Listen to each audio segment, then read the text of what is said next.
Hello, আজকে আমাদের challenge হচ্ছে এখানে দুটো লেবু রয়েছে। এবার এই লেবুটা খেয়ে কার কেমন রিয়াকশন হয় দেখা যাক। যে একদম কোনো রিয়াকশন না দিয়ে লেবুটা খেতে পারবে সে উইনার, আর যে রিয়াকশন দেবে পাউডারটা তার জন্য। তার মুখে মাখানো হবে পাউডার। চলো তোমরা দেখা কমেন্টে যাক জানাবে কে হারবে। কেউ চিটিং করেছে না সেটাও জানাতে ভুলবে না। কে ফার্স্ট। তুমি ফার্স্ট। আহ দাও। আচ্ছা, আমার কপালেই দেখো সবাই ভালো করে। খাচ্ছি।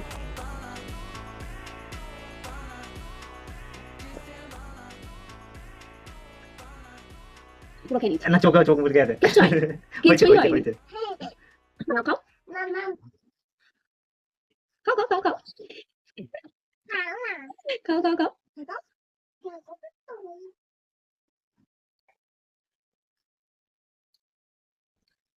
তাহলে আজকের উইনার দুজনেই। তুমি এর আগে আমি চোখ হারিনি, মুখে বাজে কথা বললে হবে না। না চোখ আমি মুখে হারিনি, ও হেরে আমি গেছে। মোটেই হারিনি। ও তো পাউডার মারতে না, আমি আরে বাবারে, আমি তো পুরো ঠিক না হয়ে তোমার গেছে। চোখ মুখে এটা ঠিক